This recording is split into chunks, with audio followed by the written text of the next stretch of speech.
Hello friends, అంతా ఎలా ఉన్నారు? బాగున్నారు అనుకుంటున్నాను. ఇంకా బాగుండాలని మనస్ఫూర్తిగా కోరుకుంటున్నాను. ఇక ఈరోజు మీకోసం నేను మరొక కొత్త స్పైన్ చిల్లింగ్ హారర్ స్టోరీతో మీ దగ్గరకు వచ్చేసానండి. ఇది కూడా ఒక యథార్థ సంఘటన. ఈ సంఘటనని మీరు నిజంగానే ఎంజాయ్ చేశారా లేదా అనేది, మీకు ఏమనిపించింది అనేది మీరు కామెంట్ సెక్షన్లో తెలియచేయండి. అట్లాగే మన 2 ఛానల్స్ని సపోర్ట్ చేయండి, అలాగే సబ్స్క్రైబ్ చేసుకోండి, లైక్ చేయండి. మన వీడియోని చూస్తూనే లైక్ చేయండి, మీకు తప్పకుండా నచ్చుతుంది. మీకు సరికొత్త హర్రర్ ట్రూ ఇన్సిడెంట్స్తో మీ ముందుకు వారం వస్తున్నటువంటి 2 ఛానల్స్ని ఆదరించవలసిందిగా కోరుకుంటూ, ఇంకా ఆలస్యం దేనికండి, వెంటనే వెళ్ళిపోదాం మన భూతాల ప్రేతాల పిశాచాల చీకటి ప్రపంచంలోకి.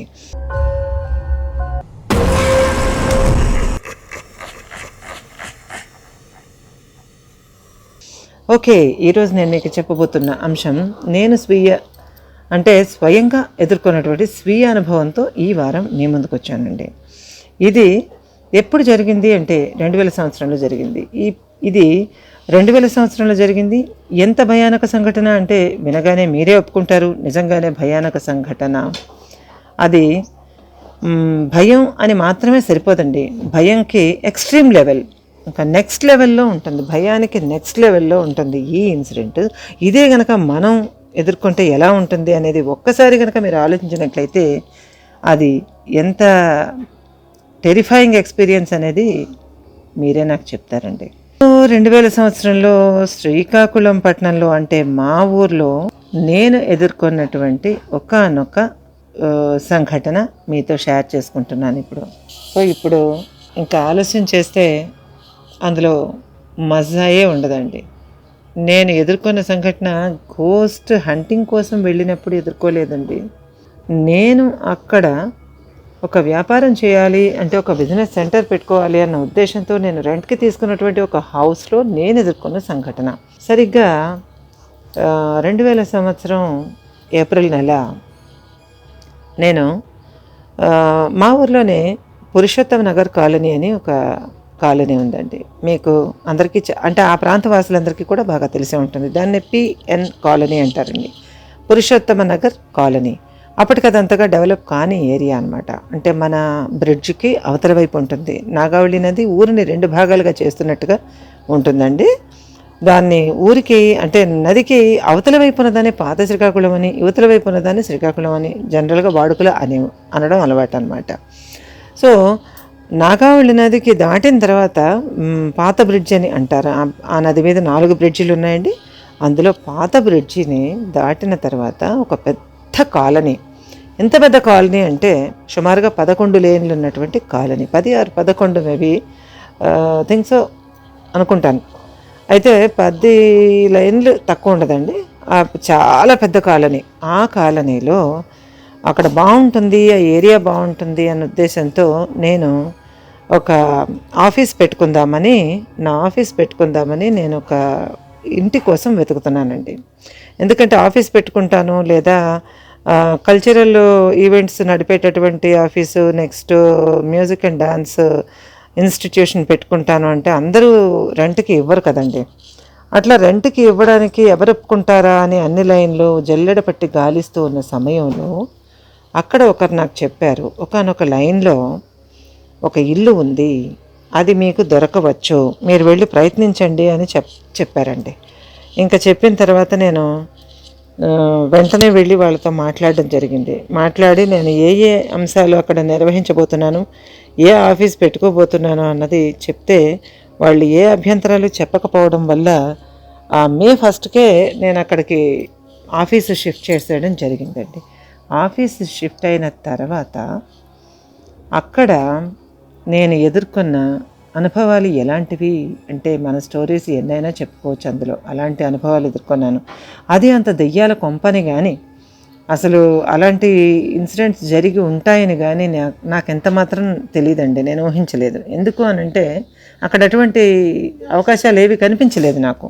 నార్మల్గానే ఉంది, కొద్దిగా పాతబడి ఉంది ఇల్లు. ఎంఐజీ కాలనీ అంటే ఎంఐజీ పోర్షన్ అనమాట. అదైతే నాకు బాగుంటుంది. ఫ్రంట్ అంతా కూడా లాబీ పెట్టుకోవచ్చు, నెక్స్ట్ ఆఫీస్ పెట్టుకోవచ్చు, ఆ తర్వాత మ్యూజిక్ అండ్ డ్యాన్స్ క్లాసెస్ నడుపుకోవచ్చు అన్న ఉద్దేశంతో నేను తీసుకున్నటువంటి ఇల్లు అనమాట. ఈ ఇంటికి చుట్టూరు కాంపౌండ్ ఉండేదండి. అదొకటి నాకు అదనపు ఆకర్షణ అనమాట. ఎక్కువ నేను ఇంట్రెస్ట్ అనిపించిన అంశం అదొకటి.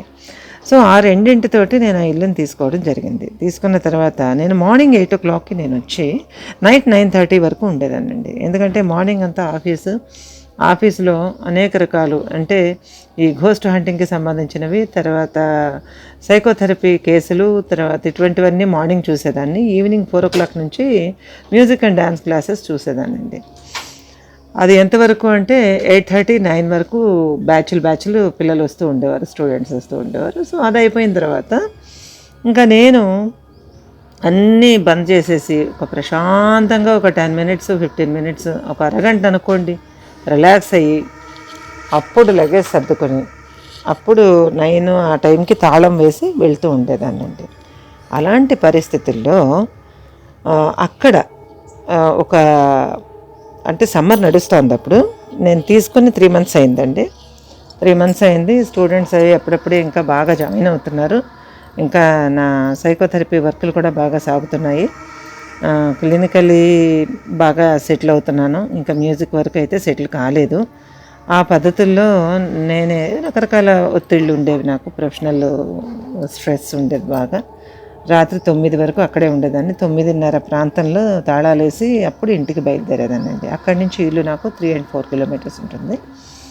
సో అక్కడి నుంచి బయలుదేరి అలాగ నడుచుకుంటూ రాత్రి చల్లటి గాల్లో, ఒక్కోసారి వెచ్చటి గాల్లో అలా నడుచుకుంటూ, సమ్మర్ కదండి, బ్రిడ్జి మించి వస్తూ ఉంటే అలాగ అదొక రకమైన ఇది ఎక్సర్సైజ్ కూడా కదా, అలా ఇంటికి వచ్చేదాన్ని. అయితే అక్కడ మా ఫ్రెండ్ తాలూకు బ్రదర్ అనమాట, అంటే మాకు క్లాస్మేట్, మేము కాలేజ్ చదువుకుంటున్నప్పటి క్లాస్మేట్ తాలూకు బ్రదరు కొత్తగా పెళ్లి చేసుకున్నారు అతను. అయితే అక్కడ ఒక హౌస్ని చూసి అక్కడ వాళ్ళు ఏవో రెనోవేషన్ చేయించుకుని దిగడానికి రెడీ అవుతా ఒక వారం రోజులు మన ఆఫీసులో ఆయన ఉంటానన్నారండి. నేనేమన్నానంటే ఇది సంగీత నాట్యాలు చెప్పే స్థలం కాబట్టి, అండ్ నేను గోస్ట్ హంటింగ్ గురించి చెప్పలేదండి. చెప్పకుండా సంగీత నాట్యాల ఆలయం కాబట్టి రాత్రుళ్ళు ఎవరు కూడా ఆ విధంగా పడుకోవడానికి కుదరదండి. మీరు మిస్సెస్తో కాకుండా మీరు సింగిల్గా కావాలంటే ఉండండి, నేను వెళ్ళిపోయేటప్పుడు మీకు లాక్ ఇచ్చేసి వెళ్ళిపోతాను. మీరు మార్నింగ్ మీ పనులన్నీ చేసుకొని మీరు వెళ్ళేటప్పుడు నేను 8:30కి వచ్చేస్తాను, నాకు హ్యాండ్ ఓవర్ చేసి మీరు వెళ్ళొచ్చు అని చెప్పాను నేను. సరే అన్నారండి. అయితే ముందర విజిటర్స్ కోసం వేసినటువంటి ఒక సోఫా ఉండేదండి. ఆ సోఫా ఎదురుగా ఒక కుర్చీలు ఒక 4 ఉండేవి. సహజంగా క్లినిక్స్ అలాగే ఉంటాయి కదా. ఆ పక్కన ఉన్న చిన్న ఛాంబర్లా పెట్టుకున్నాను, అందులో నాకు క్లినిక్ ఉండేదండి. అదే ప్రిన్సిపల్ రూమ్ అండ్ క్లినిక్ అన్నీ. మార్నింగ్ క్లినిక్, సాయంత్రం ప్రిన్సిపల్ రూమ్ అనమాట.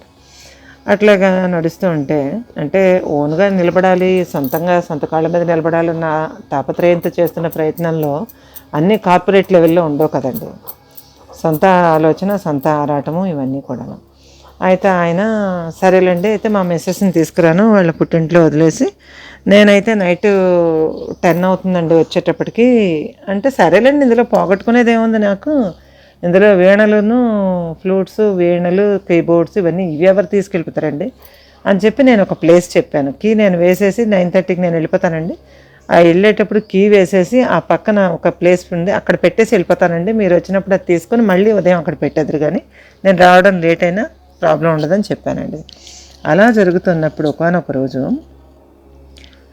నెక్స్ట్ సండే అనమాట, సండే అయితే ఆ రోజు సాటర్డే నాకు క్లినికల్ వర్క్ చాలా ఎక్కువగా ఉంది, పేషెంట్లు ఎక్కువగా ఉన్నారు. ఇవన్నీ చూసుకొని, ఈ పనులన్నీ చూసుకుని ఒక కేసుని గురించి స్టడీ చేసుకొని అలా కూర్చున్నానండి. కూర్చుంటే 9:40 అయిపోయింది, నేను చూసుకోపోతే ఆ రోజు సాటర్డే కాబట్టి ఆయన 9 o'clock 9:15కి వద్దాం అనుకుని కొంచెం లేట్ అయ్యి 9:30కి వచ్చారండి. వచ్చి మేడం గారు ఉన్నారా మీరు, నేను రేపు సండే కదండి మా మిస్సెస్ ఇంటికి వెళ్ళిపోతున్నాను, రేపు వర్కర్స్ కూడా రారు, సో నేను ఇవాళ రాత్రి ఉండటం లేదండి, ఇదిగో మీకు కేసు మీరే ఉన్నారు కాబట్టి వెరీ గుడ్, హ్యాండ్ ఓవర్ చేసేసానండి, ఇంకా మీరు లాక్ చేసుకుని మీరు వెళ్ళండి, నేను సోమవారం మార్నింగ్ వస్తానండి అని చెప్పేసి వెళ్ళిపోయాడు అతను. సో నేనే మిగిలానండి. ఇంకా నాకు కూడా నా అబ్బాయి అప్పుడే 9:15 అనుకుని సరే అని లేచి ఆయన వెళ్ళిపోయాడు. ఆయన బండి సౌండ్ కూడా నేను విన్నాను. అంతా అయిపోయింది. వెళ్ళిపోయాడు అతను. వెళ్ళిపోయిన తర్వాత నేను తలుపు దగ్గరికి వేసి ఉంచాను. తలుపు దగ్గరికి వేసి నేను లోపలన్నీ లాక్ చేసుకుని వచ్చి చూసేటప్పటికి సోఫాలో ఆయన కూర్చుని ఉన్నాడండి. ఆయన కూర్చుని ఉంటే నేను ఆశ్చర్యపోయాను. సార్ ఇంకా మీరు వెళ్ళలేదా అన్నాను నేను. ఇంకా మీరు వెళ్ళలేదా అంటే అలా మాట్లాడకుండా నన్ను చూస్తున్నాడండి. ఎందుకు అలా చూస్తున్నాడు అనేది నాకు వెంటనే వెలగలేదు. ఇప్పుడు అకస్మాత్తుగా అందరం అదే దృష్టితో ఉన్నాం కదండి. వెళ్ళకపోతే సార్ అని మొహం మీద ఇలాగ అన్నాను. మొహం మీద చెయ్యి ఇలా అన్నాను అనమాట. సార్ నేనండి, ఇంకా వెళ్ళలేదా మీరు అన్నాను నేను. అంటే నన్ను సూటిగా చూస్తున్నాడు అతను. అప్పుడు గమనించాను ఒక భయానక విషయం. అదేంటంటే అతను షర్టు ప్యాంటు ఇన్షర్ట్ చేసుకుని నీట్గా ఎగ్జిక్యూటివ్గా టక్ చేసుకుని వచ్చాడు ఇందాక. ఇప్పుడు నేను సోఫాలో కూర్చున్న వ్యక్తిని ఎవరినైతే నేను చూస్తున్నానో ఆయన తెల్లటి కట్ బనీన్ వేసుకుని ఒక నీలం ట్రాక్ ప్యాంట్ వేసుకుని కూర్చుని ఉన్నాడు. పైగా ఆ వ్యక్తి తెల్లగా పొడవుగా ఉండేవాడు. ఇంచుమించు నా అంత హైట్ ఉండేవాడు. ఆయన తెల్లగా పొడవుగా ఉండేవాడు. నాకంటే చిన్నవాడు, ఎందుకంటే మా క్లాస్మేట్ బ్రదర్ కదా, నాకంటే చిన్నవాడు. ఇంచుమించు ఒక 7-8 ఏళ్ళు చిన్న ఉంటాడు అతను. సో యంగ్గా ఉండేవాడు, యంగ్స్టర్. అదేంటి అలాగా అతను ఉన్నట్టుగా ఇతను లేడే. అయితే అతను తెల్లగా బాగానే ఉండేవాడు.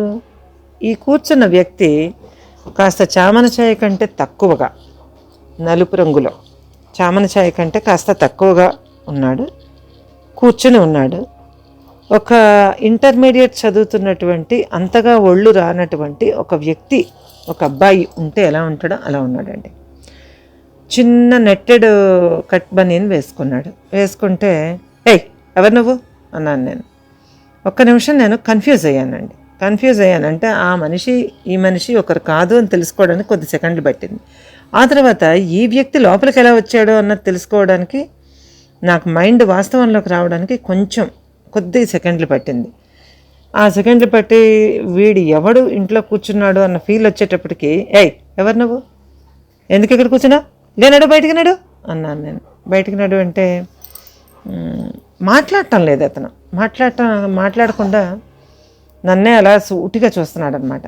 చూస్తుంటే నీకు ఇలా కాదు, నా దెబ్బ రుచి చూస్తే కానీ నువ్వు సరిగా ఉండవు అని చెప్పి చేత్తోని లాగి లెంపే కొడదామని చేతే నాకెందుకు లోపల నుంచి హాకీ బ్యాట్ ఉంది, అది తీసుకొద్దామని చెప్పి నేను లోపల గదిలోకి వెళ్ళానండి. నేను ఎప్పుడు ఒక హాకీ బ్యాట్ తెచ్చుకునేదాన్ని.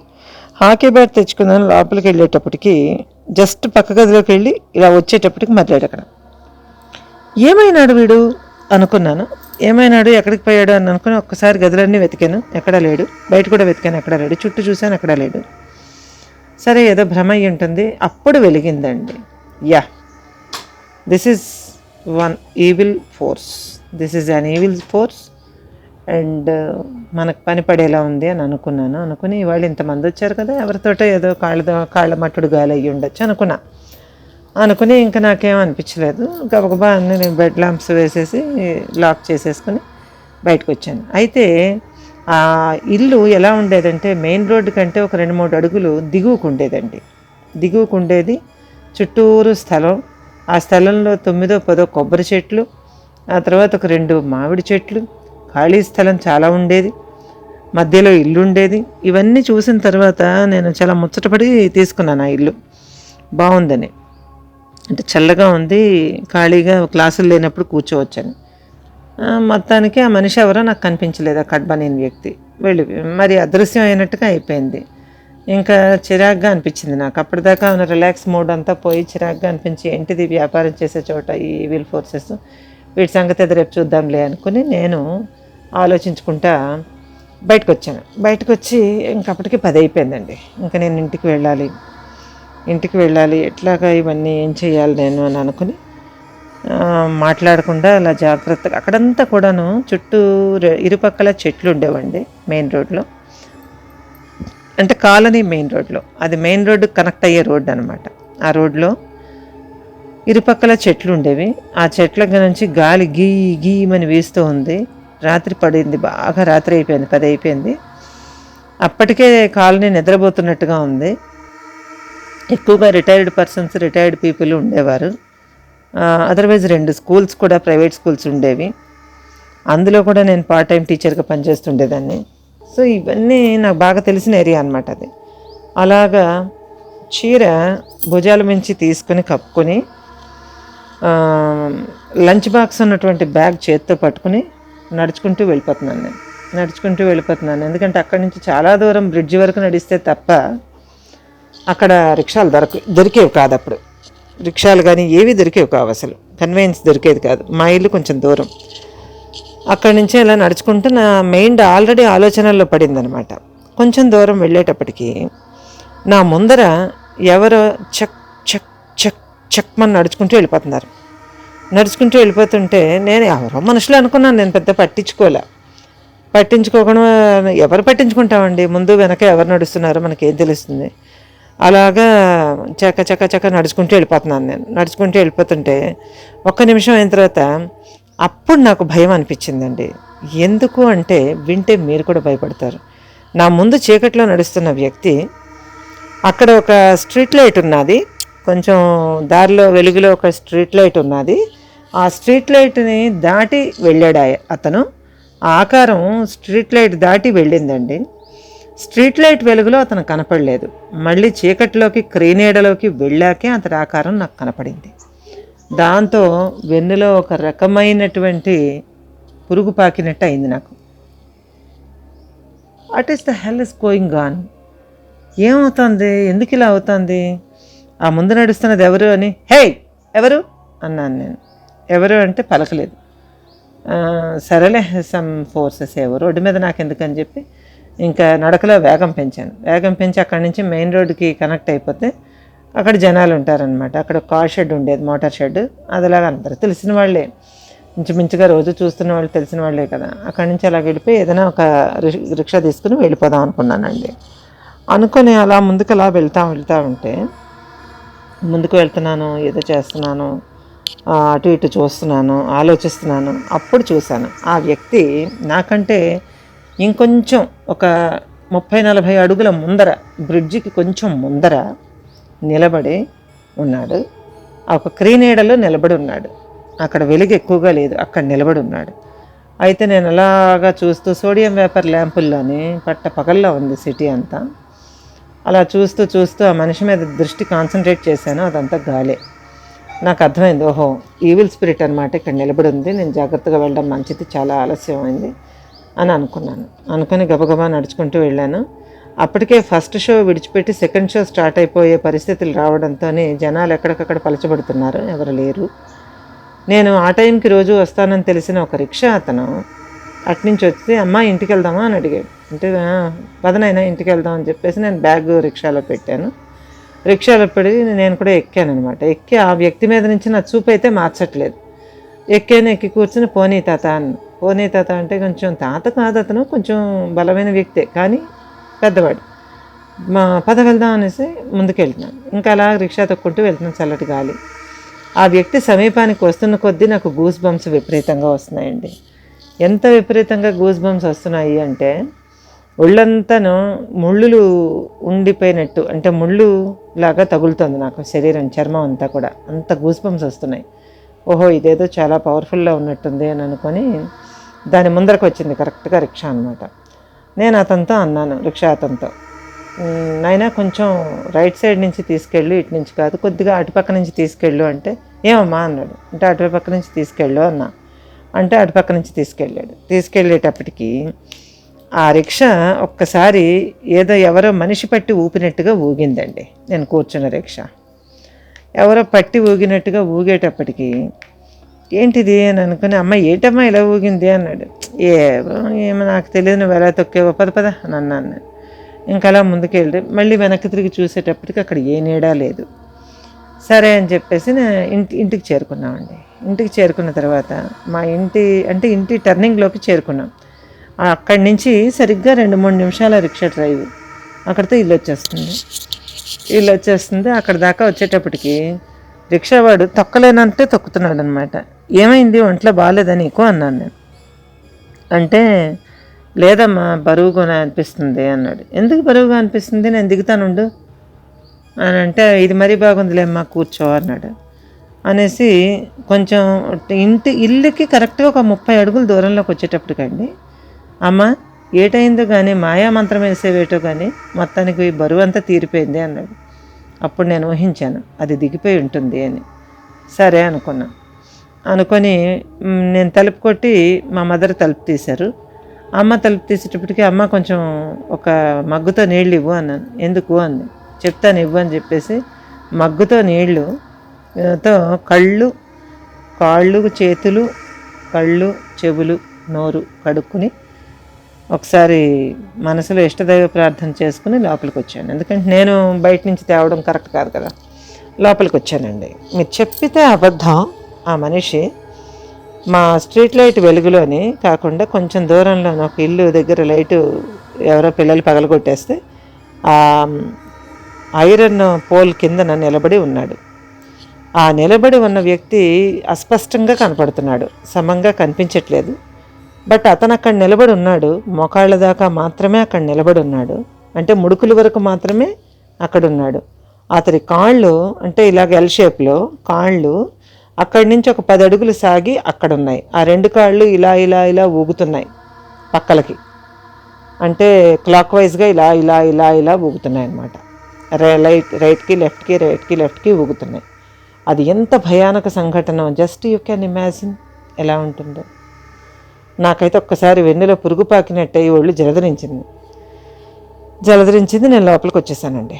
లోపలికి వచ్చిన తర్వాత నేను ఆలోచించింది ఏంటంటే, మా అమ్మ పేషెంట్ అండి. ఆవిడకి అస్సలు ఒంట్లో బాగుండేది కాదు.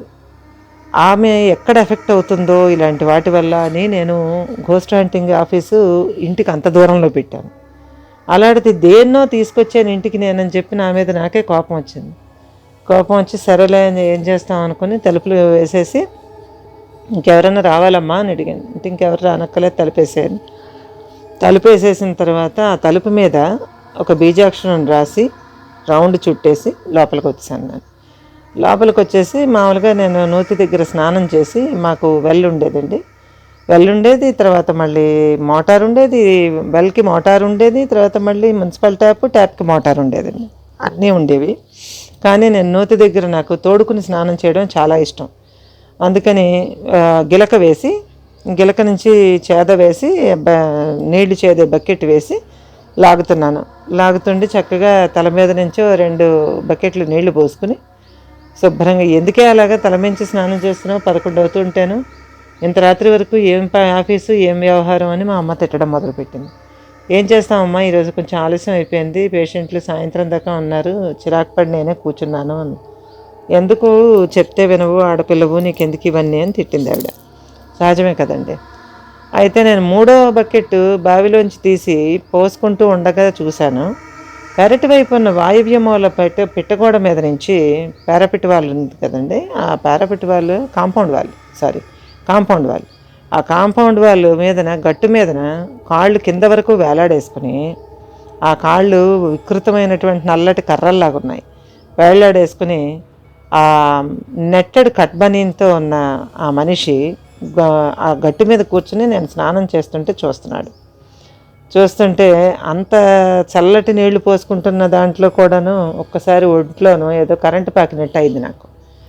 ఇదేంటిది నన్ను పట్టుకుంది ఇది ఏమిటో కానీ అని అనుకుని బట్టలు మార్చేసుకుని, నిలువునా స్నానం చేయకూడదని నాకు తెలుసు, కానీ రాత్రి ఎప్పుడైనా సరే బాగా ఆలస్యంగా వస్తే తిరిగి నేను మళ్ళీ సాధన చేసుకోవాలి కదండి. సాధన చేసుకోవడానికి ఖాళీ సాధన కానీ ఏదైనా చేసుకోవాలి అంటే తలారా స్నానం చేసుకుని చల్లటి నీళ్ళతోటి నల్లటి వస్త్రాలు కట్టుకొని చక్కగా చేసుకుంటాం. కాళీ జపం అన్నమాట. ఆ జపం చేసుకుంటూ మరో 2 చెంబులు అంటే మరో 2 చేదలు నెత్తిమించి పోసుకుని అప్పుడు ఇంట్లోకి వచ్చానండి. ఇంట్లోకి వచ్చి నా దైనందిన కార్యకలాపాలన్నీ అయిపోయినాయి.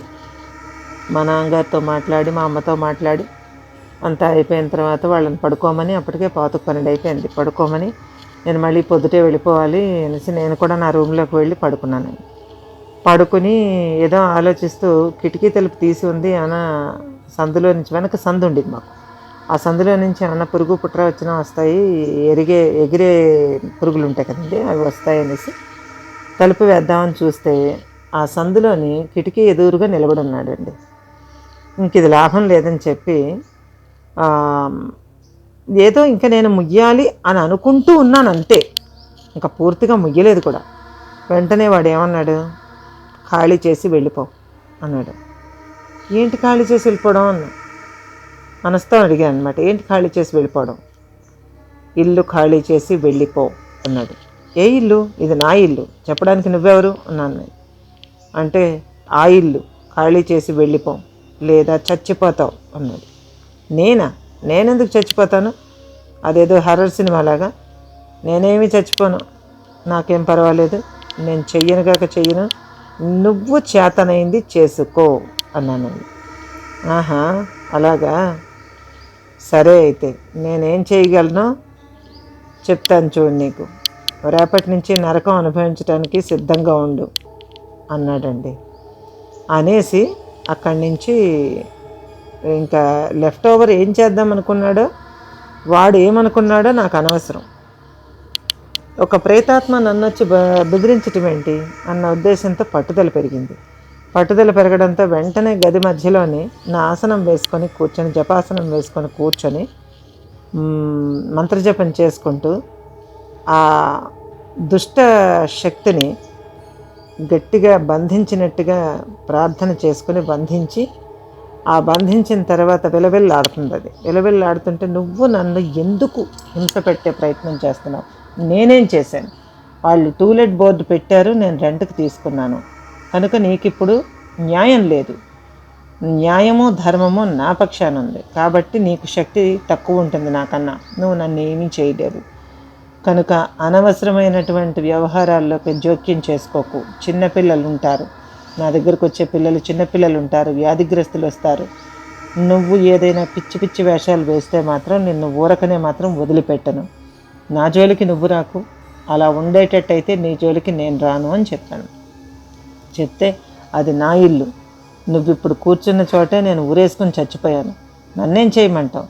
నాకు ఆ ఇంటి మీద పాసం తీరలేదు, అందుకే నేను అక్కడే ఉన్నాను అన్నాడు. అంటే నీ ఇంటి మీద నీకు పాశం తీరకపోతే ఇప్పుడు నీ వాళ్ళు ఎక్కడున్నారో అక్కడికి వెళ్ళు, అంతేగాని సంబంధం లేని నా దగ్గరికి వచ్చి నా దగ్గర ఉండే వ్యాపార వ్యవహారాలను పాడు చేయడానికి, నా ఇంటికి వచ్చి నన్ను భయపెట్టడానికి నీకేంటి అవకాశం ఉంది?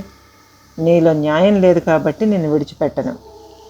కనుక నువ్వు బ్యాడ్ ఇంటెన్షన్తో ఉన్నావు కాబట్టి అందాక ఇక్కడున్న ఈ కొబ్బరి చెట్టుకి నేను కట్టేసి ఉంచుతున్నాను, ఉదయం వరకు నువ్వు మనసు మార్చుకుంటే నేను విడిచిపెడతాను, వెళ్ళిపోతానంటే, లేదంటే నేను విడిచిపెట్టను అని చెప్పి నేను మనసులో సంకల్పం చేసుకుని కాళీమాత అనుగ్రహంతో అక్కడ ఉన్నటువంటి పెరటి వైపు ఉన్నటువంటి పక్కింటి, అంటే అక్కడ వెనక స్థలం ఉండేదండి, ఆ స్థలంలో ఉన్నటువంటి కొబ్బరి చెట్టుకి మొండి చెట్టు ఒకటి ఉండేది, చచ్చిపోయిన చెట్టు. ఆ చెట్టుకి గట్టిగా కట్టేసి, అది ఎందుకు చిగుళ్ళు వచ్చేదో తెలియదు, ఏ కాయ పువ్వు ఉండేది కాదు, ఆ చెట్టుకి గట్టిగా కట్టేసి బంధించి, కాళీమంత్రంతో బంధించి నేను మామూలుగా నిద్రపోయే ప్రయత్నం చేసుకుని హాయిగా పడుకున్నానండి. పడుకుంటే పొద్దుట నేను చూసేటప్పటికి అది పెద్ద పెద్ద కేకలు వేస్తూ పిలుస్తుంది. ఇక్కడ అసలైన ట్విస్ట్ అండి, కేకలు వేస్తూ పిలుస్తుంది. ఆ కేకలు వేస్తూ పిలుస్తున్నది రంకెలేస్తున్నట్టుగా పిలుస్తుంది. ఏమిటా అని బయటికి వెళ్ళి చూశాను నేను 6 గంటలకు లేచినప్పుడు. బయటికి వెళ్ళి చూసేటప్పటికి ఆ చెట్టు అంతా పిడుగుపడినట్టుగా కాలిపోయి పొగొస్తోంది. కానీ మంత్రానికి, పొగకి, పిశాచానికి, అగ్నికి సంబంధం ఏముంది చెప్పండి? ప్రేతాత్మకి, అగ్నికిని ఇంకా దేన్ని కాల్చగలదు? ఆత్మని అగ్ని కాల్చగలదా? లేదు కదా. అందువల్ల ఏంటంటే అది ఏం చెయ్యాలో అర్థం కాక కేకలు పెడుతోంది.